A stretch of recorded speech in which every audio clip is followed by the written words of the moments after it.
दो भाइयों की ज़मीन थी। आज दोनों परिवार जेल काट रहे हैं। एक परिवार की तरफ से 4 तो एक परिवार की तरफ से 2 लड़के जेल काट रहे हैं। एक छोटे से लालच के चक्कर में दोनों परिवारों में लगभग कई करोड़ रुपए का नुकसान हो जाता है और लगभग 10 साल से सलाखों के पीछे जेल काट रहे हैं एक लालच के अंदर। तो दोस्तों, ये गांव की सच्ची घटना जो आज आपको बता रहा हूँ, इस वीडियो से आपको सबक मिलेगी, सीख मिलेगी। जो एक दूसरे के खिलाफ, अपने सगे भाइयों के खिलाफ साजिश और धोखाधड़ी के तहत बेईमानी करने की कोशिश करते हैं।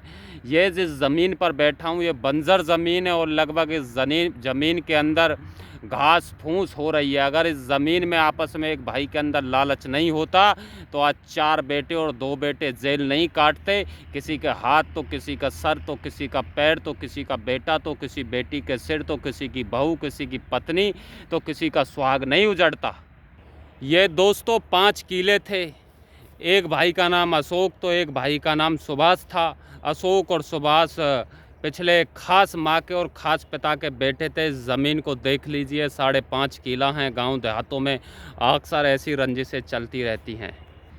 दोस्तों, जो अशोक नाम का व्यक्ति था वो बेईमान था, लालची था। उसने क्या किया, अपने सुभाष भाई को रात के समय में दारू पिलाता है और दारू पिलाने के बावजूद दोस्तों वो अपने भाई से सगे एक ही माँ और एक ही पिता की जो संतान थी उसके कागज़ अंगूठों पर लगवा लेता है और ज़मीन को अपने नाम कर लेता है। जब दूसरे को अपनी ज़मीन बेचने का ज़रूरत पड़ी, उसके बेटे की और बेटी की शादी थी और उसको अपनी बहन के 2-3 बच्चों का भात भी भरना था, क्योंकि गांव देहातों में जिसके पास ज़मीन होती है और जिसके पास पैसा नहीं होता तो वो ज़मीन बेचकर अपने भैया भतीजे, अपना बेटा बेटी की शादी करता है। तो दोस्तों, जब वो अपनी ज़मीन को बेचने जाता, उसको पैसों की ज़रूरत पड़ती है, तो दोस्तों उसे पता चलता है कि ये ज़मीन उसके भाई ने धोखाधड़ी से दारू पिलाने के बावजूद उस पर अंगूठे को निशान लगवाकर वो ज़मीन उसके भाई ने अपने नाम करा ली है। तो जब वो अपने भाई के पास जाता है, शाम के समय, सर्दियों में लगभग 8 बज रहे थे, जब वो जाता अपने भाई से कहता, आपने मेरी ज़मीन बेईमानी से उतरवा ली है। तो दोस्तों, उसके पास 4 बेटे थे और खुद और उसकी पत्नी उसके साथ मारपीट करते हैं, उसके साथ हाथापाई करते हैं। ये रंजिश बढ़ जाती है। दूसरे के पास 2 बेटे थे, एक पत्नी और 2 बेटियां थी जिनकी शादी थी। वो रंजिश बढ़ जाती है। रात के समय लगभग गांव, परिवार, मोहल्ले के व्यक्ति उस लड़ाई को शांत करा देते हैं, दोनों को अपने अपने घर भेज देते हैं। तो दोस्तों, घर भेजने के बावजूद ये मामला शांत हो जाता है और लगभग अगले दिन दोनों परिवार खेत पर जाते हैं। उसके 4 बेटे, तो उसको 2 बेटों के साथ खेत पर जिसने बेईमानी करी थी वो उसके साथ फिर गाली गलौज करता और कहता है कि ज़मीन तो मैं नहीं दूंगा। और दोनों में दोस्तों दुश्मनी इतनी बढ़ जाती है कि उन पर तलवार और ऐसे ऐसे तेज़ तार, मैं आपको बता दूं, जिसके 4 बेटे थे उसके 2 बेटों के सिर में चोट आती है और जिसके 2 बेटे थे उसके सिर में चोट आती है, उसकी पत्नी के चोट आती है और खुद के चोट आती है। दोस्तों, दोनों परिवारों की तरफ से जान तो किसी की नहीं गई, परंतु जान से भी ज़्यादा उनका नुकसान हुआ है। लगभग हॉस्पिटल के अंदर उनका 30-30, 40-40 लाख रुपए चला जाता है। जिसने बेईमानी करी थी वो व्यक्ति कोमा में चला जाता और लगभग आज इस घटना को 2 वर्ष हो गए। 2 वर्ष के बावजूद वो आज भी कोमा में बेईमानी, धोखाधड़ी और लालच के तहत अपने कर्मों की सज़ा भुगत रहा है। उसके दोस्तों 4 बेटे थे, चारों बेटे आज जेल की सलाखों के पीछे हैं। उसके 2 बेटे हैं, उसके बेटे भी दोनों सलाखों के पीछे हैं।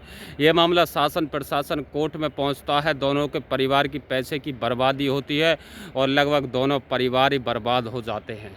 गांव में, देहात में पंचायत जुड़ती है, इधर उधर के व्यक्ति जोड़े जाते हैं, परंतु जिसने बेईमानी करी थी उसके बेटों से जेल के अंदर पूछा जाता है जाने से पहले कि उसकी ज़मीन दे, तो समाज में बैठकर इस मामले को निपटा लेते हैं। रिश्तेदार से लेकर 10-20 गांवों की पंचायत होती है, परंतु वो कहते हैं कि हम जेल काट लेंगे, ज़मीन नहीं देंगे। जिस व्यक्ति ने बेईमानी करी थी वो बेईमानी पर पूरा उतर जाता है। जिसकी ज़मीन बेईमानी के तहत उतरवाई थी दारू पिलाकर, वो कहता है कि भगवान देख रहा है, कर्मों की सज़ा ज़रूर मिलेगी। जिसके 4 बेटे थे, तो मैं आपको दोस्तों बता दूं, उसको एक बेटे को हार्ट अटैक जेल के अंदर आता है और उस बेटे की मृत्यु हो जाती है।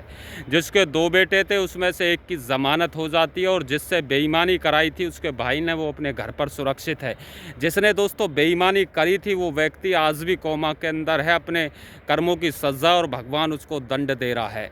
इसलिए कहते हैं न्याय की चक्की थोड़ी धीमी पिसती है, बेईमानी का फल ज़रूर मिलता है। भगवान के घर देर है अंधेर नहीं है। भगवान के लिए हर आदमी बराबर है, भगवान हर व्यक्ति के साथ न्याय करता है, परंतु समय ज़रूर लगता है, चक्की धीमी पीसती है। और उसकी बेटी का चोट आई थी, जिससे बेईमानी उसके भाई ने करी थी। उसकी बेटी की शादी, समाज पैसा इकट्ठा करता है। जब उसकी शादी थी, हर समाज से पैसा इकट्ठा होता। मैंने भी अपनी समाज से इकट्ठा करने के बावजूद उसको 1,51,000 रुपये का भात भरा था। दोस्तों, हमने उससे पूछा कि तुम अपनी बेटी की शादी में कितना पैसा लगाओगे। सभी समाज के सरदारों ने, बुजुर्गों ने, उसमें जाट भी थे, गुजर भी थे, ब्राह्मण भी थे, राजपूत भी थे, हरिजन भी थे, दलित भी थे। उसने कहा कि जो मैं अपनी बेटी की शादी ज़मीन बेच के करता तो 10 लाख रुपए मेरी बेटी की शादी में लगता। परंतु कहते हैं जिसका साथ और जिसके लिए भगवान किसी को भेजता है, उसकी बेटी की शादी के लिए समाज ने 30 लाख रुपए इकट्ठा किया।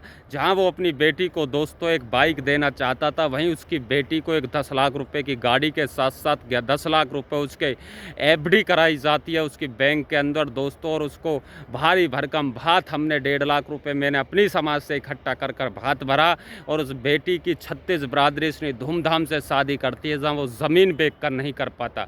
आज उसकी बेटी को जो हस्बैंड मिला है, वो दोस्तों सरकारी जॉब मालीगिरी का काम करता है, 40,000 सैलरी। और जिस भाई ने बेईमानी करी थी दोस्तों, वो आज भी अपने कर्मों की सज़ा, अपने कर्मों का दंड भुगत रहा है। आज वो वेंटिलेटर पर 2 साल से तड़प रहा है, उसके मुंह में पानी भी नहीं जा रहा। परंतु हम कहना चाहते हैं अपने भाई के साथ जिसकी माँ की कोख से जन्म लिया हो, दोस्तों बेईमानी ना करें। भगवान के घर देर है अंधेर नहीं। ऐसे मामले गांव देहातों शहरों में बहुत होते हैं। आप लोगों से कहना चाहते हैं दोस्तों, अपने भाई के साथ बिल्कुल भी बेईमानी करें। समाज ने जितना दिया, आज वो समाज का एहसान मानता है, और समाज के साथ साथ वो हमारी समाज का एहसान मानता है। हमने उसका 1.5 लाख रुपए का भात भरा, 1 लाख रुपए उसकी थाली में डाले, और 50,000 रुपये की जो उसकी डिमांड थी दोस्तों, वो पूरी करी थी। तो आपसे कहना चाहते हैं दोस्तों, बिल्कुल भी बेईमानी ना करें। इस घटना से आपको क्या सीख मिलती है मुझे नहीं पता दोस्तों। मैं इन्हीं खेतों पर आज आया था तो आपको बता दूं कि हो सकता आपके लिए एक शुभ संकेत, आपसी समाजों के अंदर मतभेद ना हो। और आपसे दोस्तों कहना चाहता हूँ, ऐसी कहानियों के लिए दोस्तों हमें फॉलो करें, क्योंकि गांव देहात से जुड़ी चीज़ें और हम आपके पास लेके आते हैं दोस्तों। ये जंगल है, ये देख लीजिए, और यहीं पर ये घटना हुई थी। यही वो 5 किले हैं मेरे सामने जो इनके लिए रास्ता बन रहा है। ये बंजर पड़े हैं, दोनों परिवार बर्बाद हो चुके हैं। उस बेटी की शादी कर दी, उसका एक बेटा छूट गया, एक बेटा छूट जाएगा।